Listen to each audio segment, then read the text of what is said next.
It's a Gundam! It's Super Draco here, and welcome to part 1 of It's a Gunpla, episode 2. Today we're doing the P Bandai exclusive enhanced Double Zeta Gundam version Ka or KA, or if you're want to be that precise, version Katoki. This is a model kit of a redesigned Double Zeta. Well, a redesigned enhanced Double Zeta Gundam by Hajime Katoki. So before we get to the main show, first thing we gotta do is build the core fighter. And so first things first, we put the little pilot in the seat, and I'm trying to get the camera to focus, and it's not wanting to focus on that little tiny white pilot. But, oh yeah, now I pull away and it'll focus on it.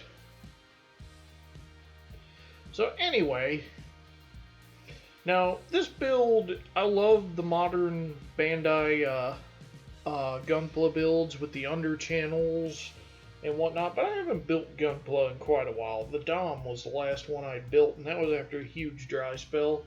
So as you can see, I'm just using my nippers to clean up some under channel debris I left, and I'm going to bring in a sanding stick just to finish that off.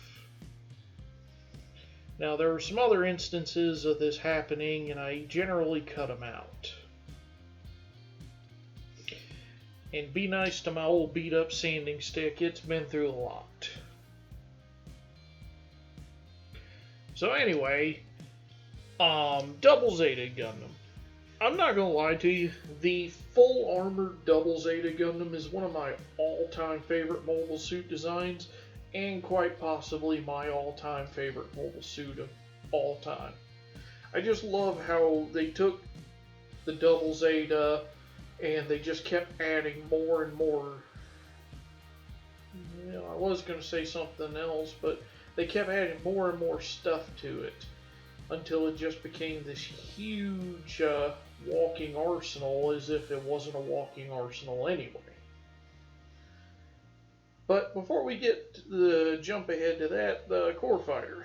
So, just like the original Gundam, the Double Zeta had a core block system. And now you gotta remember, Double Zeta Gundam came out in 1986. Or did it come out in 1987? No, Zeta came out in 86. Double Zeta either came out in 87 or 88. But either way, the Double Zeta's design, you can tell it really impacted Gundam history because of how many follow-up mobile suits from different series have used the same core block system. You have Impulse Gundam from Gundam Seed Destiny, the Victory Gundam and V2 Gundam from Victory Gundam. And I want to say there's another one, and I cannot think of it for the life of me. But anyhow, so, you know, Double Zeta Gundam, in my opinion, it's a pretty good series. It's not one of the all-time great ones, but I think it's better than a lot of people give it credit for. Because I think the problem for Double Zeta is it came on the heels of Zeta Gundam, hardly a year between them, and with Zeta Gundam being one of the all-time best, if not the single all-time best Gundam show ever. You know, that's a tough act to follow, so, you know, nothing's really gonna come up and just immediately wow the world.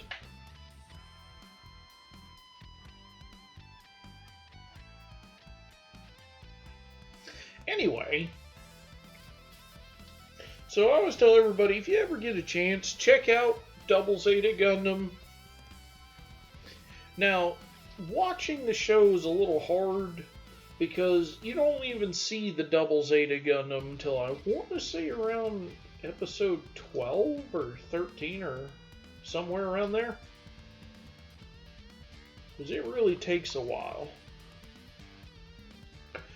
And then in the beginning, you know, because Double Zeta, and mind you, everything I say is my opinion. If you don't agree with me, that's cool. You know, we don't all have to agree on everything. We just shouldn't hate people for not agreeing with us. Unless it's about Gundam 00, because Gundam 00 was terrible. Well, not terrible, it was mediocre. Anyway, jokes aside, so getting into the series, the first half of it, coming off of the really dark tone of Zeta Gundam, it's kind of jarring and feels unnatural. And I think a part of that is because, you know, Zeta Gundam was told from this really serious perspective the whole time because Camille, due to his parents' toxic marriage, he had been forced to grow up early. Whereas when Double Zeta picks up, Judo and his friends are behaving like teenage delinquents on that space colony. You know, stealing stuff to sell so they can buy food and whatnot instead of actually working or joining the military or anything. So I think it really has a really childish tone. And then as the show progresses and Judo and the rest of the cast are exposed to the horrors of war and the world around them, that the tone slowly changes, becoming much more serious. And I kind of appreciate that. But I also appreciate some levity because Zeta Gundam, for how great it was, at times it's hard to watch just because of how depressing it is. Because if you've never heard it, the director of Gundam, I believe his name's Yoshiyuki Tomino, he has a nickname called he's called Kill 'Em All Tomino, because when he's depressed when working on a series, he kills off most of the cast before the finale. Zeta Gundam, I think, was really the first in that chain, because I believe it also happened in Victory Gundam, Turn A Gundam.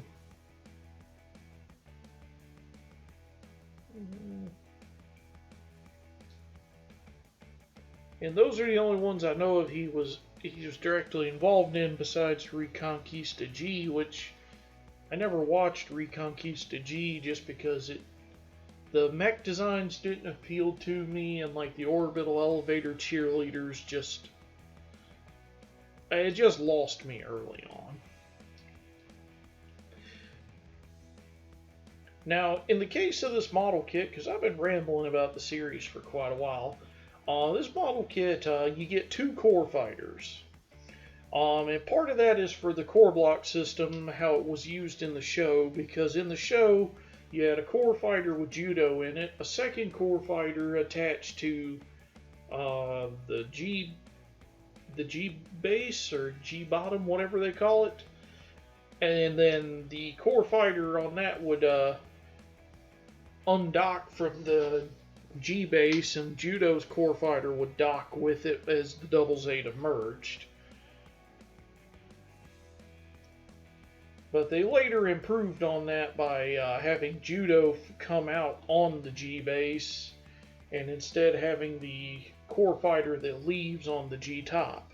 But there we go. So there's the core fighter. Now this set includes a second one. It builds identical, so I figure y'all didn't need to see this on repeat like some of the other stuff. I mean, it transforms, and they even make sure the cockpit can rotate. It's pretty cool. But thanks for watching. See you for part 2, the head and body.